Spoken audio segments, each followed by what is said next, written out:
milyong palakpak para kay President Joseph Lim!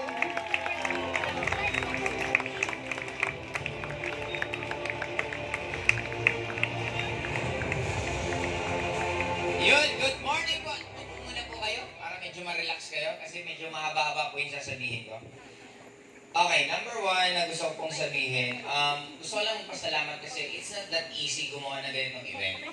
Sa mga hindi po gumagawa ng sariling event, akala nyo sobrang dali at komportable yung ganito, pero sobrang hindi po talaga madali. Kaya gusto ko pong pasalamatan sila Jensky, sila Carla, hindi ko na masasabi lahat kayo isa-isa, pwedeng pasalamatan po natin sila. For the past years ng event po ng J-Lim Project, sila po talaga nag-aasikaso at sobra pong dugo to. Hindi po talaga ganun kadali. Kay Ninya din, sa pag-monitor ng lahat, ang daming tumutulong. And especially kay Jomar at kay Brian Brioso. Sa ngayon po, for me, medyo na-perfect na po natin yung combination kasi sila Jensky, ang galing po sa gumawa ng event. Yung gumawa pa ng stage, halos ng lahat na ito kay Jomar and Brian Brioso. Kaya sa mga gusto pong magpagawa ng event, lapit na lang po kayo sa kanila. Hindi po ganun kamahal ang singil nila, pero ang malapit, ang ganda po ng event. Kumbaga, sobra pong, guys, I'm a very critic. Ang dali kong tumingin ng mga mali. And for now, naghahanap po ako ng mali, wala po talaga akong mahanap. And I just told Jensky before, Jensky, I want this event to be perfect. Yun po ang hiling ko sa kanya kasi nung past event natin, may mga napupuna ako. But right now, halos talagang wala. Kaya pwedeng palakpakan po nila natin both sides na nangyari. And hanap ako ng kodigo ko ng konti. Yun. And gusto ko rin pong pasalamatan, syempre, maliban po kay Jensky, kila Brian Brioso, sa mga hindi po nakakaalam, katulad po kay, isa-isayin ko na po yung mga inawarda natin. Si Nicolo, si Dinard, and si Paulo. Si Paulo po siya po ang tagagawa ng lahat ng mga slides ko. Ang malapit niyan, pag ako nagpapagawa ng slides, mga 3, 4, 5 hours before the event. Ganun po ako kukulit kasi being an artist, I could also say myself na artist ako na ang hirap gumawa ng module ng training pag wala ka sa momentum mo, pag wala ka sa mood. Kaya pagdating ng oras, bilang tatawagan si Paolo, this oras ng gabi, 12 or 1 or 2 ng umaga, talagang gagawin. Kasi, syempre, alam niya rin yung commitment. Kaya, I'm so thankful kay Paolo. Pwedeng palampakan natin si Paolo. Hindi, yung nangyayari sa ating lahat, sa kabuuan ng J-Lim Project, hindi ako to. Nagtataon lang may pangalan ako sa una kasi wala po akong maisip. Pinagtatawanan na ni Jensky before kasi dati, ang simula ng J-Lim's Project, may S pa sa dulo. Hindi ko naman kasi alam yung mga pronoun, noun, mga wala talaga. Nung nag-i-English subject ako, hindi talaga ako nakikinig sa teacher ko. Kaya hindi ko alam yung tamang, yung comma, yung dot, hindi ko po talaga alam that time. Kaya, right now, hindi ko to magagawa ng mag-isa ko. Si Nicolo, si Dinard, nung time ng pandemic, kung alam niyo lang po yung sacrifices nila, si Nicolo, siya po ang nagdadala sa Daily Overland, everyday lahat po ng mga products ninyo, lalo sa mga taga-Bicol, para magkaroon na po ng produkto, at si Dinard ang nagre-receive. Hindi po siya ganun kadali. Hindi nyo lang kasi nakikita kasi hindi kayo nandun sa sitwasyon na yon. Pero we will never be successful kung wala pang mga taong. Kaya ayaw na ayaw kung hindi po sila mabanggit. Kaya pwede pong palakpakan natin si Nicolo, si Dinard, si Paolo. Sobra pong grabe yung sacrifices. Now, if you're going to ask me, kasi sa ngayon, ang pinamigay ko pong pera, as of today, na event na po, halos 3 million. 3 million, i-compute nyo na lang po lahat. 2 million sa Icon, top 100, top 20. At the same time sa mga prices na pinamigay sa inyo, it's more than 3 million. And nagiging question ko sa amin ng mga partners namin. Even ako, isa kay Upmike and Upmike, kasi sila pareho nag-network eh. Kay Carlo, naka-question siya minsan ni Cora, bakit gumagastos ng sobrang sa grupo, and even me. Si Tim mismo nagtatanong sa akin, bakit magbibigay ka ng ganyan? And for me, bakit hindi ako magbibigay? Hindi magiging ganito ang buhay ko, it's not because of you. Kaya, ang ako, sabi ko, ganyan lang simple. Right now, a few minutes, 11:22 na ngayon, few minutes will be my birthday. And this will be my first birthday na hindi ko kasama si Tin. And it will be my first birthday na hindi ko kasama si Astrid.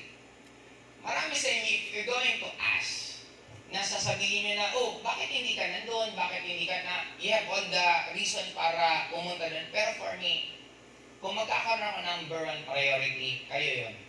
It's not my family. Simpleng computation. Bakit ko ipa-priority yung family ko? Mas marami kayo kaysa sa personal ko. Second birthday ko ngayon, sasabihin, yung birthday mo, bakit hindi ka nandun? Eh, date lang naman eh. Sino ba nagbigay ng halaga ng date? Tayo lang naman. Pwede naman tayo. Kasi even ako na-question ako ni Pin, oh, bakit ka nandun birthday mo? Bakit? Date lang naman eh. Di mag-celebrate tayo after ng birthday ko. And for me, it's so much na effort para sa akin. Mas gusto ko makapiling ko kayo. Bakit? Guys, number one, mas kailangan nyo ng inspiration. Mas kailangan nyo tumatag loob nyo. Bakit? If you're going to, again, ask me bakit ako ngayon nandito, bakit ako ganito. Kasi, naranasan ko to be heard. Naranasan ko may in-expect ako sa family ko, sa parents ko na hindi nila ginawa. Meron ako in-expect sa friends ko na hindi maganda ginawa nila sa akin. I'm wishing na sana yung ganun na gagawin nila, hindi nila din, I was hurt so much. Because of that, dumating ako sa point na dalawa. Magiging matapang ba ako para gumante? Or magkakaroon ako ng stay na tutuloy ko kung anong ginagawa ko? I just want you to be happy. Habang nakikita ko yung umaakit sa stage, tatanong ba't ako namimigay ng pera? Kung pwede lang magmura. Pero ang point ko, ba't ako namimigay ng pera? Papel lang naman yun eh. Sino ba nagbigay ng halaga niyan? Kaya nga tama yung sabi niya, you don't need to change. Huwag lumaki ulo nyo sana. Kahit kumita kayo ng malaki, kumita kayo ng milyon, stay. Na maging better person kayo. Huwag kayong magbago. Ang dami namin nasaksihan. Even ako, may mga personal na experience. Sabi ko, putang ina, ang lilit pa lang ng kita, ganyan ang ugali eh. Huwag sana, huwag po kayo magbago. Pero lang yan. Papel lang yan. Ginawa lang ng value. For me, ako ang gusto namin, bakit nandito sila Upline Mike, sila Upline Carlo. Kasi gusto namin maging inspiration sa inyo. Na gusto namin maging better person kayo habang kumikita kayo ng malaki. Kaya siguro pinaka-last, guys, wrap up ko lang, napamigay ko yung 3 million. Every year, magdadagdag ako ng 1 million.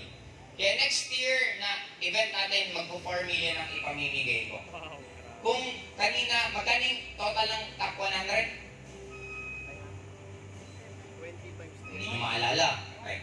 20 times 20. Top 100, top 100, top 100.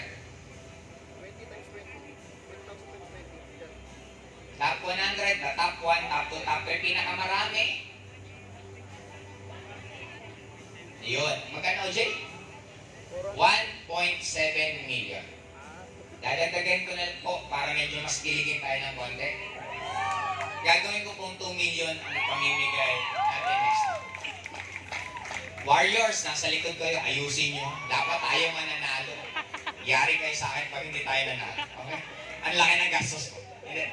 Teka lang. Lagi po may nakakalimutan pag nagtotop ako. Yeah. Okay, dulo.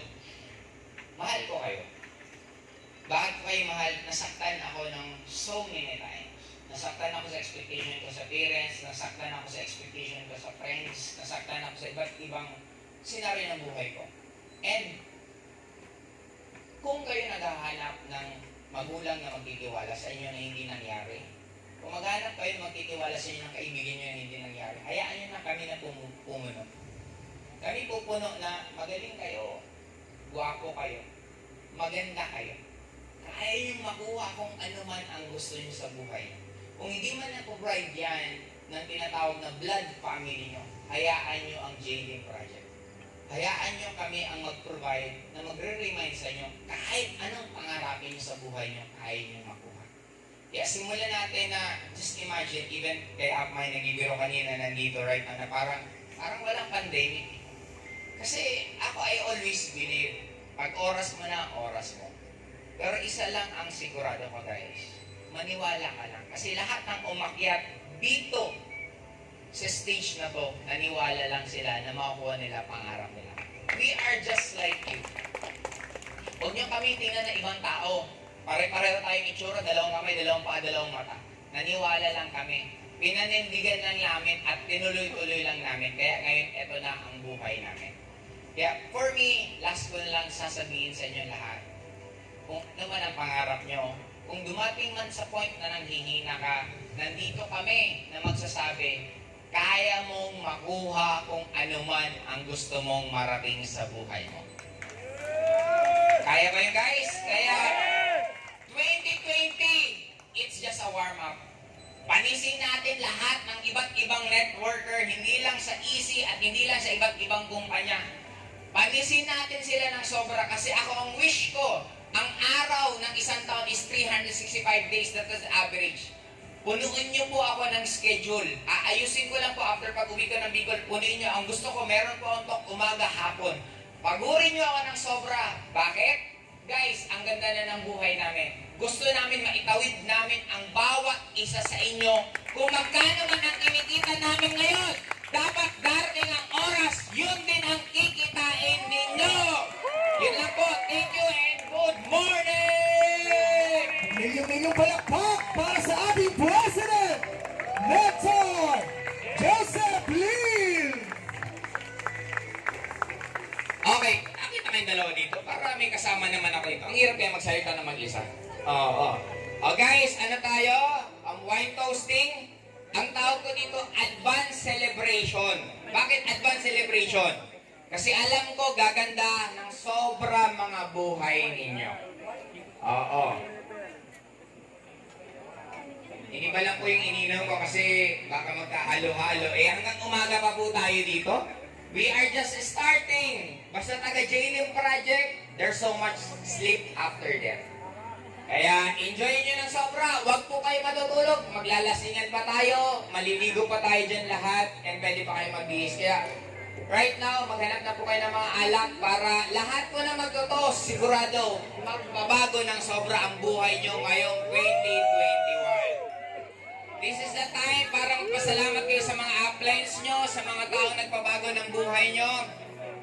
This is the time para mawala na po yung mga galit mo sa mga ibang tao. Kung ano man mga ginawa nila, hindi po nila ginusto yon. And bottom line, you don't need to change. Hindi ibig sabihin sinaktan ka ng ibang tao, kailangan manakit ka na rin ng iba. Stick for you to become a better person. Kumbaga, for me, I have lots of scars, I have lots of nangyari sa buhay ko, but end of the day, I will still gagawin ko kung anong komportable ako at pinaka-komportable kong gawin. Tulungan kayo lahat na magbago mga buhay niyo. Kaya cheers sa atin! This coming 2021! Dapat lalong marami magbago ang buhay sa atin. Thank you guys! I love you all!